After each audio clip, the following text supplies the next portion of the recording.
So I was scrolling through Twitter today and I came across Luke Gromen's tweet. Basically, he said, one of the most underappreciated developments of 2021 is that both the United States and Japan ran the Japan playbook, but Japan got deflation while the United States got 7% CPI. So the Japan playbook is basically accommodative monetary policy, lowering interest rates, quantitative easing, stuff like that. And he said, huge signpost. Twin deficit nations running the Japan playbook don't become Japan, they become Argentina. And he showed this picture of consumer prices increasing in United States, Britain, Germany, but going down for Japan. And so what does he mean by Argentina? So I think he means Argentina's high inflation rate of 50%. And he could be talking about the non-existent real GDP growth, but I think he was more talking about the inflation rate because of the picture that he put up. So basically, I'm not trying to criticize Luke Gromen. I'm just trying to ask questions on the validity of the statement.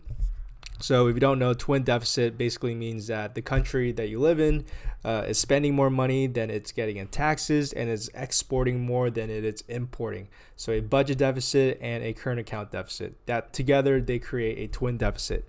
So basically created this chart on Fred trying to mimic, just trying to check it out, see if it's true. Blue line is the current account deficit. This is zero, so anything below it is negative. So this is a deficit. Red line is the fiscal deficit.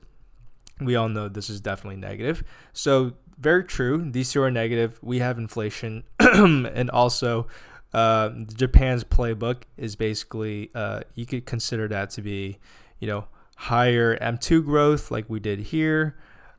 Central bank balance sheet going up because of quantitative easing. And obviously that checks all the boxes. Inflation is going up.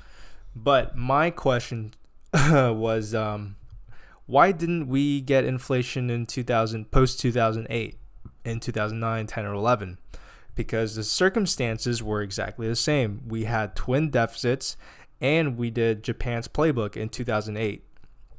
So I don't understand, if it didn't work before, why is it all of a sudden working now? So just to explain, see, blue line and red line, both below zero. They're both deficits, fiscal and current account deficit. You also had a lot of quantitative easing over here, as seen from the central bank balance sheet back in 2008, 2009. You also saw, not as much as today's or in recent times, but you also had pretty high growth in M2. You had 10% year over year. And I understand M2 is not a good indication of money printing, but is what I can go off of so far. So basically, it's the same situation as 2008, 2009, 2010, but except only in 2020, it's like on steroids. This is we're doing way more today than before.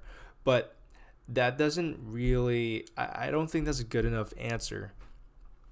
Because we didn't really get any inflation back then. We got maybe 3.5%, I think, inflation.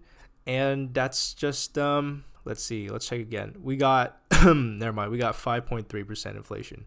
But if you look at the greater, trend of everything, this little peak over here, it was not that high, and it was very short-lived. We sank right back down, and we stayed down for the ensuing, next 10 years or so. So when Luke says this scenario, that's the same scenario that happened in 2008, that should have caused inflation like Argentina, 50% inflation, but it didn't happen back then. And so why does he think that just because we're doing the same thing now, that must be the cause of the inflation? And I must say to that this is an inconsistent thought, and I think it deserves more, evidence or more explanation, or, I just don't think this is a very good piece of evidence. And not only that, but in Germany's case, if twin deficits and running Japan's playbook, so easing monetary policy, causes inflation, why is Germany inflation rate going up when Germany does not have a current account deficit? So they have everything else. They're basically doing Japan's playbook. The euro area have zero interest rate. The interest rates are at zero. They did QE. they did money, I guess, quote unquote, money printing. They have fiscal deficits, but their current account is at a surplus.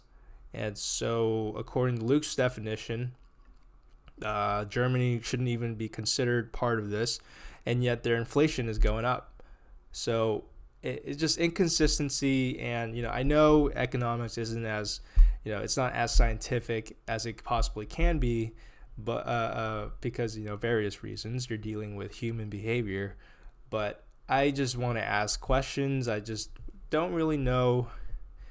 When I see stuff like this, I've become more and more skeptical of, stuff that I see from Twitter. And not only on Twitter, but from many other things in general. So, just wanted to ask questions. And if I did anything wrong, please comment below if I did something obviously stupid and I'm just not doing something right. So, just wanted to say that. And I hope you guys I hope you guys subscribe. And see you guys next time. Bye.